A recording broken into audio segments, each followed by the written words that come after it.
میرا سوال ہے، کیا ہم ایسے اسکول ٹرپس میں جانے کی اجازت ہے جن میں اوور نائٹ اسٹے ہوتا ہے؟ جس میں اوور نائٹ اسٹے ہوتا ہے؟ عمومی طور پہ تو اس سے بچنے کے لیے میں کہتا ہوں، سوائے اس کے کہ اسکول فورس کرے اور کمپلسری ہو، ہر ایک کے لیے مینڈیٹری بن جائے کہ ضرور جانا ہے، تو پھر تو ٹھیک ہے،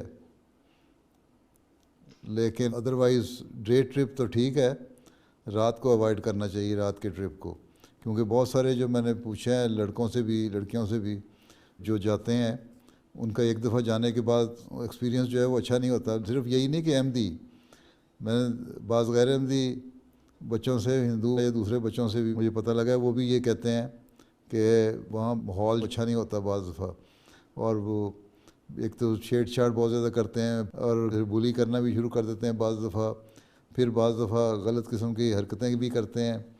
تو اس لیے بہتر یہ ہے کہ اوور نائٹ اسٹے کو اوائڈ کیا جائے۔ اگر اس بار تم نے جانا ہے، سیر کرنے کا شوق ہے، تو اپنے اماں ابا سے کہو تمہیں اوور نائٹ اسٹے بار کرائیں، کیمپنگ کروا لیں۔ میں نے بعض بچوں کو کہا وہ اس طرح کریں کہ ماں باپ خود آرگنائز کریں، ان کو اوور نائٹ اسٹے کیمپ لے کے جائیں۔ تو لوگوں نے کیا، اب تو ناصرات ہے، لجنہ ہے، وقفات نو ہے، تم لوگوں نے کیمپ لگانا ہے، تو حدیقۃ المہدی میں جا کے کیمپنگ کرو، اوور نائٹ اسٹے بھی ہو جائے گا، تمہاری انجوائمنٹ بھی ہو جائے گی ہیں، اور جماعتی سسٹم میں رہ کے ہوگا، تو پھر غلط قسم کی جو باتیں ہوتی ہیں وہ بھی نہیں ہوں گی۔ ٹھیک ہے؟ جزاک اللہ۔